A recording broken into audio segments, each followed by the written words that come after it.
Hey, Carly, can you hear us? Yes, can you hear me? We can hear We you. can. Wow. Look at this kitchen. Welcome. Yeah. No big deal. I would expect the fairy godmother's kitchen to look like this. If you want a good, healthy gut, you have to have a healthy kitchen too, right, Carly? Yes, absolutely. This is my office. Well, thank you. And welcome to the office. First of all, we'll do the proper setup. Her name's Carly Smith. She's the fairy gut mother. If anybody knows about helping yourself or getting your gut ready to bolster your immune system, it's Carly Smith. You actually cured yourself of Lyme disease through food. That's incredible, Carly. Can you start by talking about yourself for a minute and then go into the Lyme disease and your plight? Sure. So basically, I was diagnosed with Lyme disease in 2014. And I went the whole antibiotics route initially, and then felt like I was taking medications for my medications, and they were doing more harm on my body than good. So I went off all my medications and just started doing my own research, and that's when I started to learn about gut health. And nearly the entire immune system is located in the gut. So I implemented a gut healing protocol and honestly just became so empowered with the progress in my health, just making diet and lifestyle changes, that I decided to go back to school and study nutrition and start Fairy Gut Mother, so to share all of this with everybody else. Now, some people, if they're saying, no way, there's no way she cured herself of any kind of disease or virus. Is that actually possible? Talk about somebody who may question that, Carly. That's a really great point. Technically, Lyme disease, at least for me, Lyme disease, it's always going to be in your body. So technically, it's always going to be there. But that's why if you strengthen your immune system, you can sort of live in harmony with it. And I feel better now, knowing what I know and doing what I do than before I even had Lyme disease. So I think that that's especially with what's going on today with coronavirus. Why I think it's so important for us to really think about our immune system and strengthening our immune, so that when things like this do happen and they do get us down, hopefully it's not as much and it's not as bad as it could have been, because we're taking better care of ourselves. Hmm. So, speaking of taking better care of ourselves, I haven't been doing a great job, Carly. I have been eating comfort foods and just basically anything that for the day will make me feel good for the day. It's kind of counterintuitive thinking, but talk a little bit about just being prepared, food prep, how to make food go longer, and how do you make delicious meals that you don't have to go to the store every day. You can have ingredients that will be good for you, but delicious at the same time. Yeah, and right now it's a really hard time. We're all really stressed out, so we're probably reaching for foods that are a little bit less healthier, and that's it's really common. But the thing about the gut is that it's very resilient and it can handle moderation. So that's the great news. So as long as you're sort of balancing that out with some other foods that help to support the body, that's okay. And sometimes we just have to do the best that we can do in certain situations like this to get us through. But to balance that out, some of the foods that you want to think about incorporating are like high fiber rich foods, because fiber actually helps to feed the beneficial organisms in the gut. So you've probably heard the term probiotics, which are the supplements that you can take to repopulate the gut with beneficial bacteria.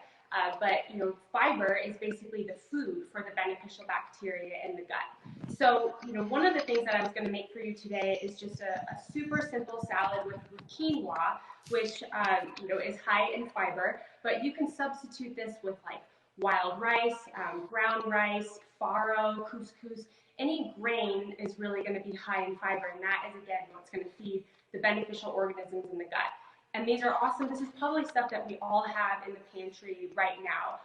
And with the current situation, we're probably trying to limit our times that we go to the grocery store, and making things in our pantry go, a long ways, or get creative and use them in different ways, like you were saying. So this is kind of one recipe that you can use to utilize some of those ingredients that are in your pantry.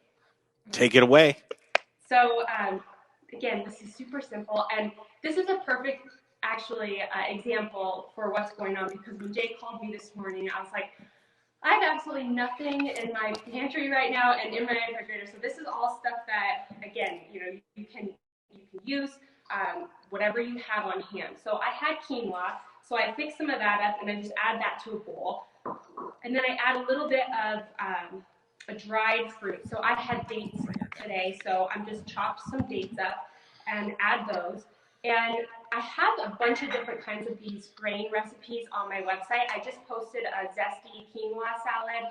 And basically all this is taking the ingredients from my zesty quinoa salad and substituting whatever I had on hand.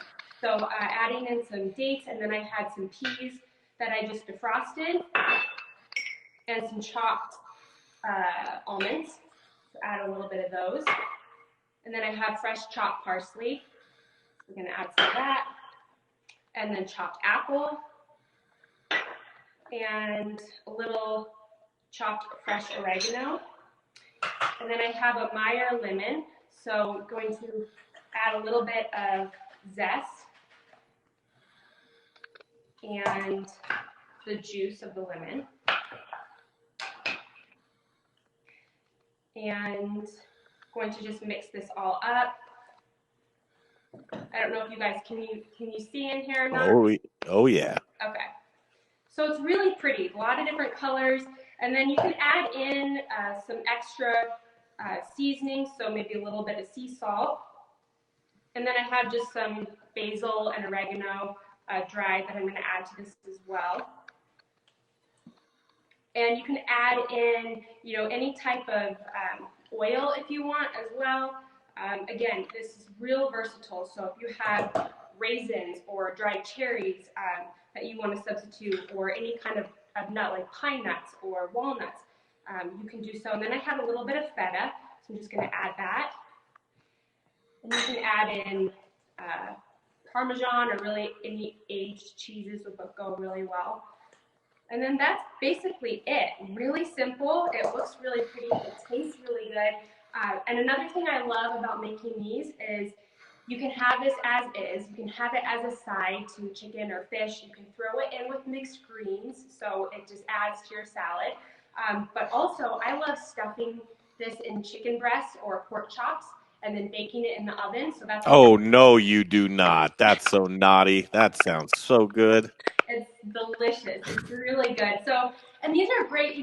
I love doing these. I tell people, to do this for meal prepping. So having things like this on hand throughout the week, you just saw how quick I threw that together. Basically, if you just have one or two veggies, you choose your grain and the chopped apple, any kind of dried fruit and nut, and throw all of it together, and it can go a bunch of different ways. Perfect. And look, that'll last a day or two too. Exactly. Yes. Yeah. And you can make a lot of quinoa or rice, or whatever you have on hand, and make a couple of different ones of these too, and interchange them. So really versatile. Nice. Thank you for doing that. Now I want to ask you about. There's a run on bone broth right now, Carly, in the supermarkets. Folks are going nuts, and it's like, is it that difficult to make bone broth, Carly, to where folks aren't doing it at home? No, it's so easy to make at home, and I actually am so thrilled to hear that there's a run on bone broth. That just makes my day. So I did want to talk to you a little bit about just how to super simple throw a bone broth together. Wait, I thought you had nothing in the refrigerator. What did you get the box from Brandon Camp and What Chefs Want? That looks like it came right to your door. No, honestly, these are old veggies that I toss in my freezer. So these are just like carrot tops and tops to celery, tops to fennel. So I always make a discard pile in my freezer when because there's some other additional tops and older veggies that I'm not going to eat. And then that way, when I make a broth, I have all of these available. So smart. So smart. So it reduces food waste, and you can use them, in your broth. So yeah, Jay, you must do that, right? You take all of your discards and put it in the freezer, waiting to make your broth. I don't look at Carly waiting for my answer.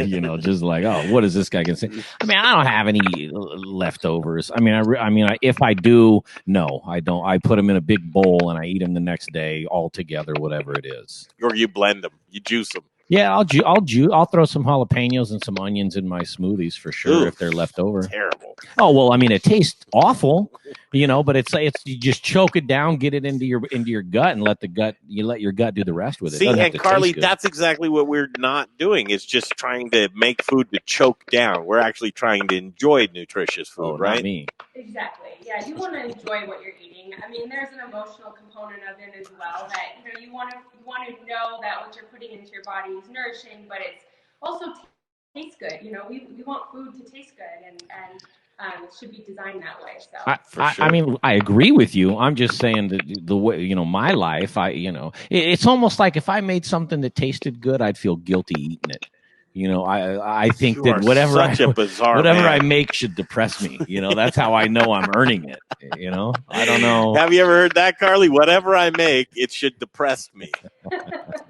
So bad. I think it's the other way around. Carly's like, well, let's wait and talk to the doctor at 4:45. All right, bone broth time. Yeah, so simple making a broth. You can do it so many different ways. And like I said, I had a discard pile in my freezer and some old veggies, so I just have some fennel tops that I had to use. And you don't have to get fancy. You can just break them apart and throw them in your pot. So don't spend a whole lot of time worrying about what it looks like. Then I just had some chopped carrots, so I'm going to throw those in there. Luckily, I had a sweet potato, so I love adding in a sweet potato to my broth. It adds a lot of sweetness and flavor, so I'm going to throw that in there. And then I just had some dried herbs, fresh herbs that were a little older that I thrown in my freezer. Again, older veggies that I wasn't going to eat. And then I'm going to add in a little, couple cloves of garlic, and then some bay leaves, some sea salt, and black peppercorns.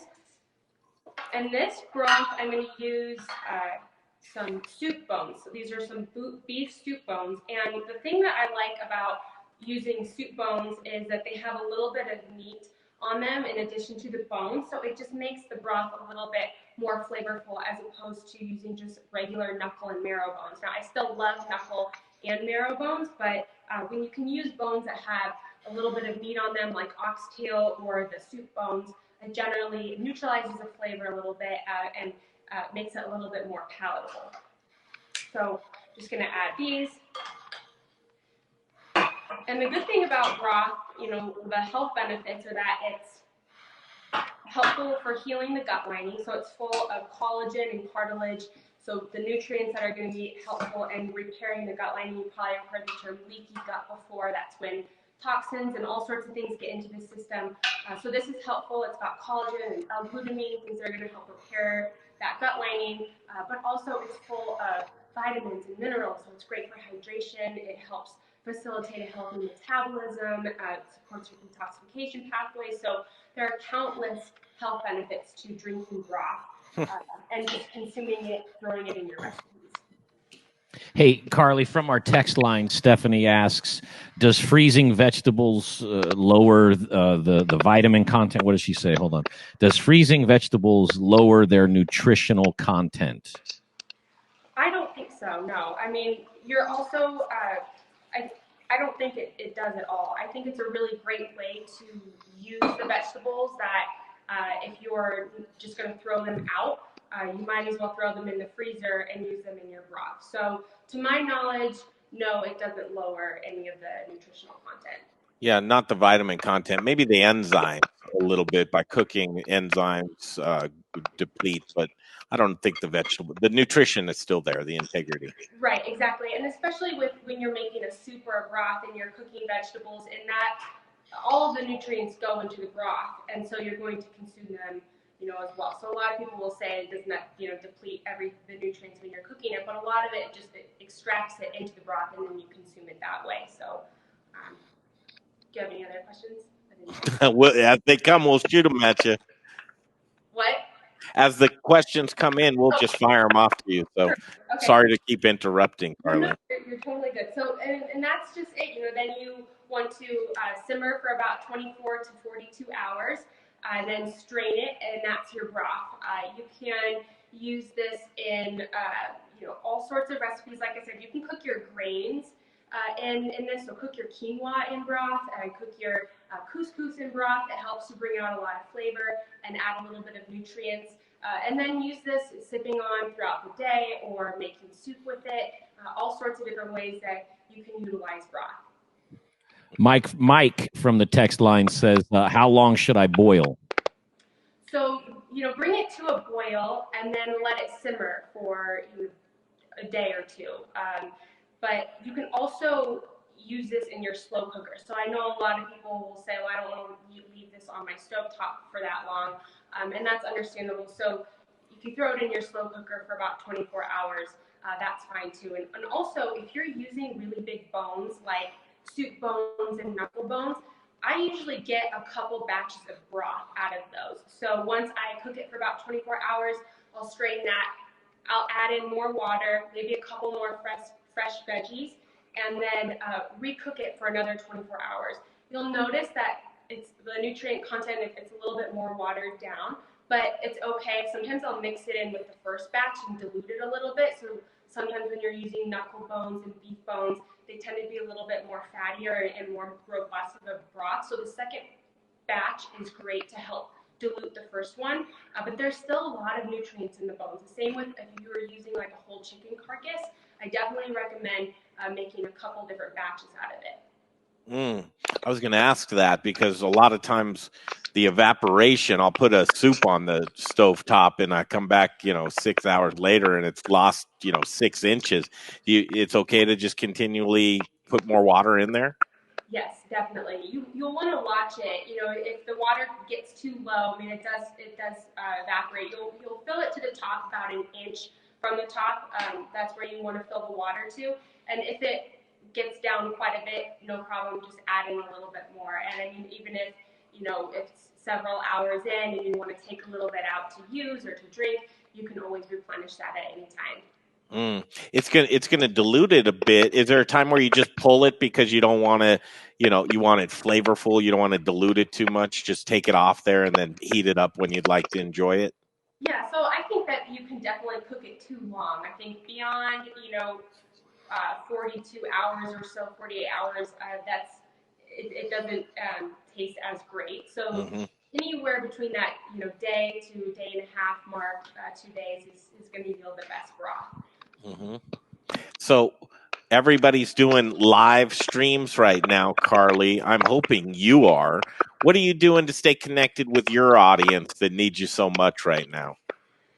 I'm just trying to put out helpful information when I can, helpful recipes and articles and information. But I try not to bombard people because I think in the same sense, we're so overstimulated. And I think this is a really tough time for a lot of people and stressful. So I try to be mindful of that and not, overload them with information. And I just put out my monthly newsletter today. So talking about the immune system and all different kinds of recipes.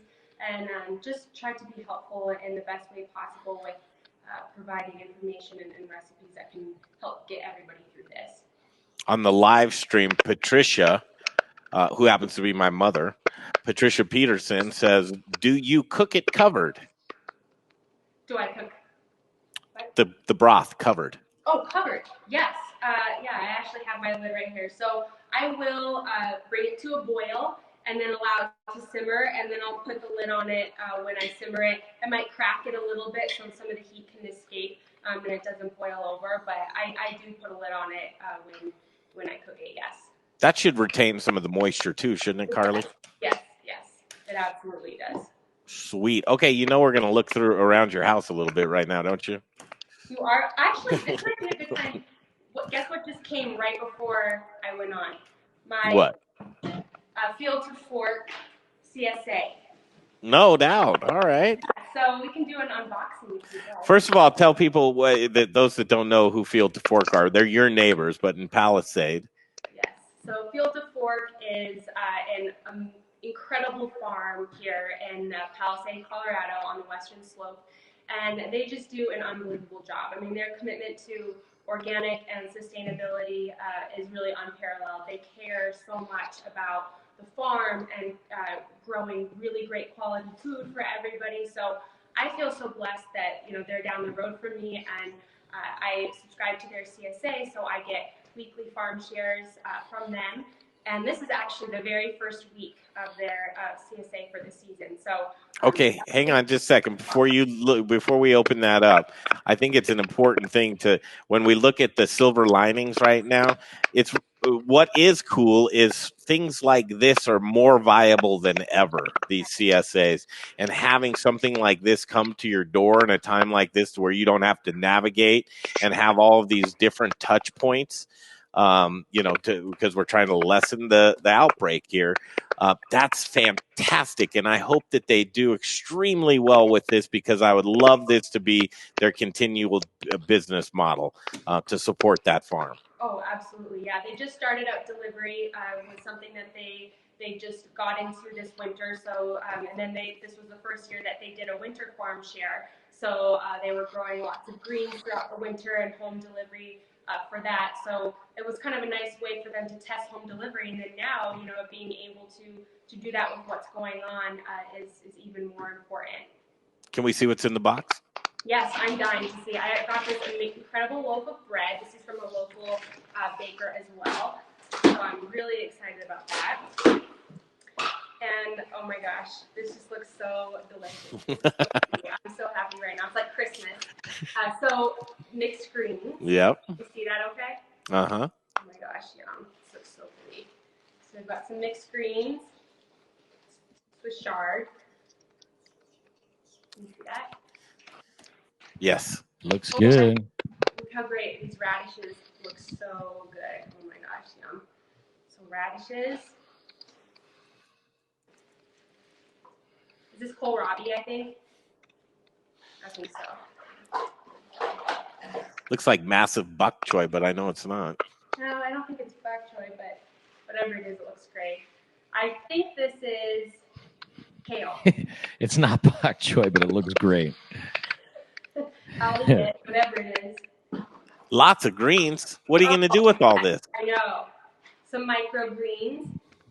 These smell great too. Yum. Oh my gosh. Okay. Oh, and these are so cute. Oh my goodness. These little baby carrots. Oh, nice. Yes. Such delicious food coming out of the greenhouse. This is so good. You got to rinse your vegetables, Carly. Listen, man, raw carrots are gross, and I don't care what anybody says. What's that? Raw carrots what? Raw carrots are gross. I don't care what anybody says. But until you have them from Field to Fork, they're so sweet and delicious. It's honestly tastes like candy. All right, Carly, grab your camera, and before we take off out of the Carly Smith house, we want to meet your dog. Oh, he's right here, actually. Marty's not there? He's not far behind. There's Party. There's Party Marty. There's Marty. He's just waiting for something to fall on the floor. He's like, Mom, would you please eat bad food? That's what Marty wants. Show us in your fridge, Carly. Oh my, I have to get. I told you that I had. You had none. In a We long believe time. you. All right. I love this part. Where's the camera facing? All right, no shoes on today, huh, Carly? Okay. Okay, great. All right. All right, here we go. You were right. Woo, Carly, you got nothing. I know. I love it. I'm really embarrassed. It's clean. It is clean, but I told you. I mean, I've got my ferments, so. Yes, you do. What's in the bottle? Oh, this is the Red Fox Cellars. They're local here. Yes, they are. Yeah. Most of what you always have is local, isn't it? I do, yes. I try. So, yeah. What's in the freezer? Oh, my freezer is a little bit more exciting. So I have lots of elk. I love elk. Chicken.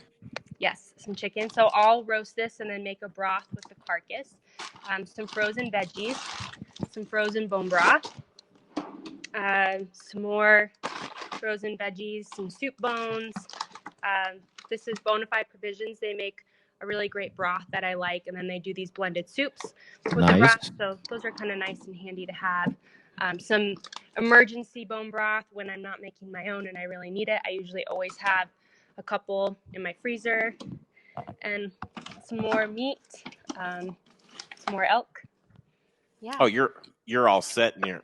I am. Yes. You are all set. Turn my headset up a little bit, Jay. Jay had me switch headsets. Well, it's because it's only when you talk is that stupid thing. Oh, interesting. Yeah. Carly, so give the website one more time. So my website's just fairygutmother.com. And then social media is at fairygutmother. I have a Fairy Gutmother t-shirt that you made. You do. You need to wear that. I think I'm gonna wear it tomorrow on the show. You should. That's awesome. Absolutely. Okay, let's stay healthy. Let's get in touch with our health, and the Fairy Gutmother does that for us. Thank you so much for joining us today. Thank you. Thanks for having me. We love Carly Smith, the Fairy Gutmother. Yes, we do. Bye, Marty. Carly. Bye, Marty. Bye, Marty. Bye. Party, Marty. Zach Johnson, the Spice Guy. This is Colorado's favorite spice company. He's starting to get some orders in right now.